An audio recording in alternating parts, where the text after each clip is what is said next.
どうも皆さん、カイトです。海底ダンジョンを探索する現実のヨハネ、ブレイズ・イン・ザ・ディープ・ブルーをご存知でしょうか。こちらは2023年11月16日に Nintendo Switch、PS5、Xbox、Steam でリリースされたゲームになります。早速全マップ踏破、全キャラ強化でエンディングまでクリアしたんですけど、ほのぼのしながら探索できるメトロイドバニアでしたね。キャラクターがフルボイスで展開されて、どこか癒されてしまうストーリー、デザインがめっちゃそそられるボスの数々から、インティ特有のドット感描写が結構面白かったです。今回は現実のヨハネ、ブレイズ・イン・ザ・ディープ・ブルーという作品をできるだけコンパクトに紹介します。では早速やっていきましょう。まず現実のヨハネ、ブレイズ・イン・ザ・ディープ・ブルーってなんやねんって方いると思うんですけど、アニメラブライブサンシャイン2のスピンオフ、現実のヨハネ、サンシャイン・イン・ザ・ミラーをゲームに落とし込んだ作品です。ストーリーは主人公ヨハネが調査に乗り出し、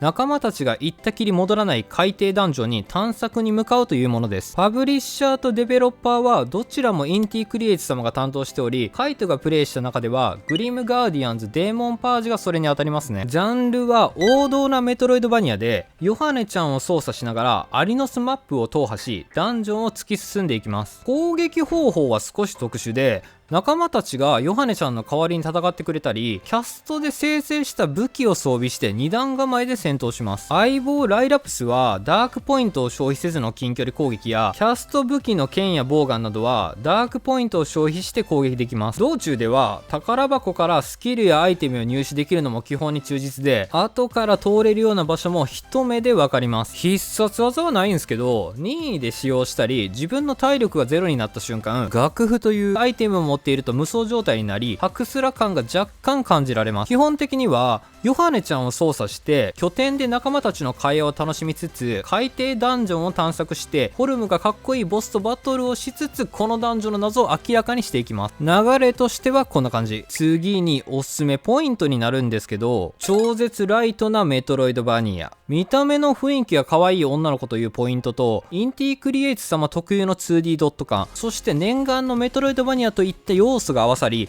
テンションが上がった方はたくさんいるでしょう。カイトもこの魅力に惹かれて購入した一人です。グリムの時からドット感は相変わらず最高で、それを補完するかのようなフルボイスとアクション、加えて未知との遭遇を思わせるボスのフォルムはほんまにかっこよくて素晴らしいですね。探索の楽しみであるアリノスマップの踏破も楽しく、次はどこに進むべきを常に考えさせられる作りも手堅く、助けた仲間たちの攻撃によって探索幅も増えていきます。またアニメベースであるがゆえに、キャラ同士の関係値はいまいち把握はできなかったんですけど、要点はなんとなく理解できました。敵やボスとのバトルでもしっかりと攻撃すればほぼ攻略できるため、7時間ぐらいあればさらっとクリアできるめっちゃライトな作りになってました。ちなみに難易度設定とかはありません。この点を踏まえても、ちょっとした冒険みたいな感覚で挑めるのもプレイしやすかったですね。次に気になるポイントなんですけど、あまりにも簡単すぎる探索とボス。この作品の最大の特徴はライトに遊べるのが一番のポイントなんですけど、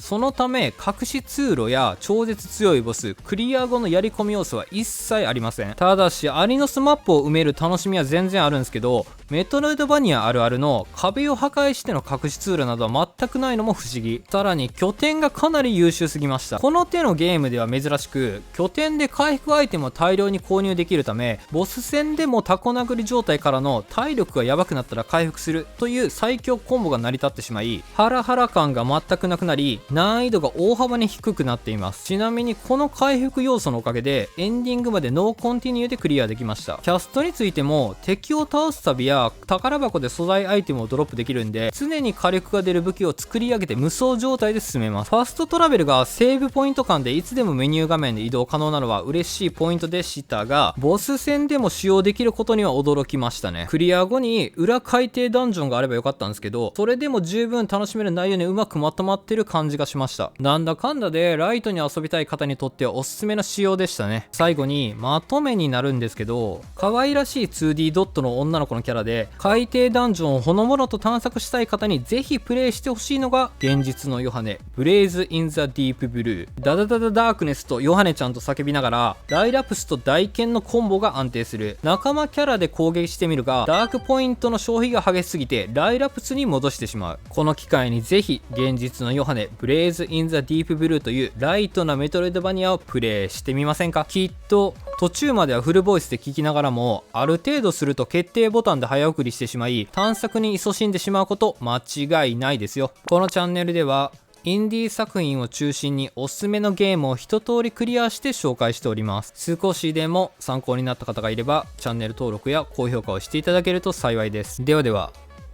またの機会に。カイトでした。